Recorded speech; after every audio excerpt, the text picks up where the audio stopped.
Olá, tudo bem com você? Vamos hoje para mais uma aula do projeto Escola em Casa. Hoje nossa aula para o 9º ano de Matemática. Meu nome é Luan Felipe, sou professor de Matemática da Rede Pública do Estado do Acre. Então vamos compartilhar o nosso slide. A nossa aula hoje é sobre a análise do discriminante de uma equação quadrática. Parece estranha essa frase aí para você, né? Discriminante, quadrático, essas duas palavras são novas, né? Bom, discriminante, gente, é a mesma coisa que o delta, tá? Aquele deltazinho que a gente está calculando, aquele triângulozinho que nós estamos calculando na resolução das equações do segundo grau. O discriminante e o delta é a mesma coisa, ok? E quadrática é simplesmente equações de segundo grau. É uma outra nomenclatura que muitos livros didáticos usam, inclusive o seu próprio livro aí do 9º ano talvez use o termo equação quadrática. Então, ó, equação quadrática e equação de segundo grau são a mesma coisa, ok? Então vamos lá. Nas últimas aulas a gente tem visto sistematicamente, a resolução de equações quadráticas, ok? Nas primeiras resoluções você percebeu que há equações em que temos duas raízes reais, ou somente uma raiz real, ou ainda nenhuma raiz real. Nós já estudamos esses três tipos aí de possibilidades. A gente já resolveu equações que têm duas raízes reais diferentes, ou que só tem uma raiz, que a gente fala que é raiz dupla, ou que não tem nenhuma raiz real. Agora eu pergunto para você, como é que a gente pode prever esses resultados sem precisar resolver a equação completamente? E aí? Então vamos lá. Antes de continuarmos, deixa eu reforçar novamente. O termo discriminante nada mais é do que o próprio delta. Ou seja, toda vez que eu falar de discriminante, eu estou me referindo ao valor de delta, que você lembra é o resultado da expressão b ao quadrado menos 4ac. Aquele valorzinho que a gente calcula antes, para poder achar os valores reais para x que solucionam a nossa equação. Então vamos lá, considere a equação do segundo grau, ou equação quadrática, dada por ax ao quadrado mais bx mais c igual a zero. Essa equação aí é a nossa cara de uma equação de segundo grau ou de uma equação quadrática, em que o a, o b e o c são números reais e o a é um número real não nulo, para a equação poder ser de segundo grau. Então a gente tem aqui o discriminante, ou delta dessa equação, é um número real, já que os coeficientes da equação são números reais. Ou seja, o delta, o discriminante, é b ao quadrado menos 4ac. Agora veja bem, se o delta é um número real, eu tenho três possibilidades para o delta. Ou o delta é um número maior do que zero, isto é, o discriminante delta é um número positivo, ou o discriminante é igual a zero, isto é, discriminante nulo, ou o discriminante é um número menor do que zero, ou seja, um número real negativo. Qualquer número real que você pega, eu tenho três possibilidades. Ou ele é positivo, ou ele é negativo, ou ele é igual a zero. Como o delta é um número real, vale a mesma coisa para ele. Para cada um desses casos, as raízes reais dessa equação terão comportamentos diferentes. Vamos ver? Embora estudar o caso em que o delta, o discriminante, ele é positivo, ou seja, ele é maior do que zero. Bom, as raízes de uma equação do segundo grau, você já sabe que são dadas por x igual menos b mais ou menos raiz de delta sobre 2a. Você lembra que fórmula que é essa? A fórmula, entre aspas, de Bhaskara, certo? Então, as raízes reais de uma equação do segundo grau são dadas por menos b mais ou menos raiz de delta sobre 2a. Se o delta é maior do que zero, olha o que acontece. A raiz quadrada do delta, você lembra que quando você calcula o delta, o próximo passo é você montar essa fórmula, substituir os valores e calcular a raiz do delta. Como o delta é maior do que zero, a sua raiz quadrada também é um número real positivo. E assim sendo, as raízes dessa equação ficam dadas por x1 igual a menos b mais raiz de delta sobre 2a, ou x2 igual menos b menos raiz de delta sobre 2a. Percebeu aí como o delta, a raiz de delta, é um número real positivo? x1 e x2 necessariamente serão números distintos. Serão reais, certo? Mas serão números reais distintos, diferentes entre si. Então, nesse caso, a equação admite duas raízes reais diferentes. Então, ó, primeira regra, toda vez que o delta der um número real positivo maior do que zero, a equação necessariamente terá duas raízes reais diferentes entre si. Próximo caso, o delta sendo igual a zero. Quando o delta é igual a zero, a gente tem o quê? Que o x1 é menos b mais a raiz de zero sobre 2a, ou o x2 é menos b menos a raiz de zero sobre 2a. Mas pensa comigo aqui, ó. A raiz quadrada de zero, né, nada mais é do que zero. Então a gente tem que o x1 é menos b mais zero sobre 2a, que dá menos b sobre 2a, porque menos b mais zero é menos b, né, já que zero é elemento neutro aditivo. Ou o x2 é menos b menos zero sobre 2a, que também dá menos b sobre 2a.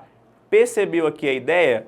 Quando o delta dá zero, nós obtemos duas raízes iguais para a equação, duas raízes reais, só que iguais entre si. Isso quer dizer o seguinte, que o x1 é igual ao x2, ou seja, quando o discriminante é nulo, é zero, a equação vai admitir duas raízes reais. Ou ainda, que é comum os livros adotarem, vai possuir raiz dupla, ou seja, raiz real dupla. Então, delta é igual a zero, somente uma raiz. Então, se você fez as suas contas, o delta deu zero e você encontrou duas raízes diferentes, tem algum errozinho aí, ok? Vamos para o próximo caso. Agora vamos ver o caso em que o delta é um número negativo, ou seja, menor do que zero. Quando vamos resolver uma equação do segundo grau, você já percebeu que nós temos que, em alguma etapa, em algum momento, extrair a raiz quadrada do discriminante, do delta.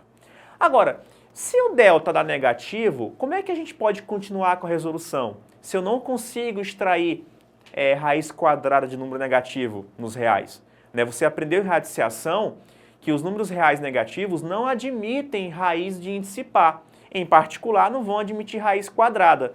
Então, quando o delta dá zero, dá um número menor do que zero, perdão, dá um número negativo, eu simplesmente não posso prosseguir com as contas.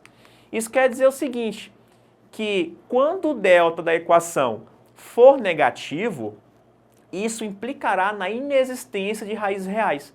Então, quando o seu delta der negativo, você já sabe que o conjunto de solução dessa equação nos reais, certo, é vazio, ou seja, ela não admite raiz real. Então, delta deu negativo, a conta acabou. Essa equação não admite raiz real. É importante falar raiz real, ok? Então, vamos fazer um exemplozinho aqui. Primeiro, mostre que a equação 2x² mais 5x menos 24 igual a zero admite duas raízes reais distintas. Bom, resolução. Eu não preciso resolver essa conta, essa equação, porque ela não me pede as raízes. Ela só me pede para eu mostrar que ela tem duas raízes reais e diferentes. Então, uma possível forma de mostrar que essa equação admite duas raízes reais diferentes é eu calcular o discriminante. De acordo com as nossas regras, se o discriminante for positivo, isso implica na existência de duas raízes reais e diferentes entre si. E aí o nosso exercício, de acordo com o enunciado, está finalizado. Então vamos lá. Delta, você lembra que é b² menos 4ac. Então, delta para essa equação vai ser, quem são os coeficientes? O a é 2, o b é 5 e o c é menos 24. Então, substituindo, fica 5² menos 4 vezes 2 vezes menos 24. E aí, fazendo as continhas, 5², 25, menos 4 vezes 2, 8, menos 8 vezes menos 24, 192. Então, as continhas ficariam 25 mais 192, que daria 217. Ora, 217 é positivo, é maior do que zero. Então, de acordo com os nossos resultados, segue que a equação admite duas raízes reais distintas, diferentes entre si. Próximo exercício. Considere a equação mx² menos 4x menos 20 igual a zero, em que m é um número real não nulo. Determine o valor de m para que essa equação admita duas raízes reais iguais. Ou seja, ela tem uma raiz dupla. Então, O primeiro estranhamento aí para você, eu tenho certeza, é esse m aí, né? Esse m é como se ele fosse fixo, certo? Ele é um parâmetro, a gente fala que ele é um parâmetro, então a gente vai tratar ele como se fosse um número, mesmo ele sendo uma letra, certo? Vamos melhorar isso. Veja bem, a nossa equação é mx² menos 4x menos 20 igual a zero. Não se preocupe com o valor de m. Nós simplesmente vamos calcular o valor do discriminante como se m fosse um número mesmo. A gente vai obter uma expressão algébrica do discriminante em função do m. E aí você já aprendeu a trabalhar com letras na matemática, né? Então o delta é menos 4² menos 4 vezes m vezes menos 20.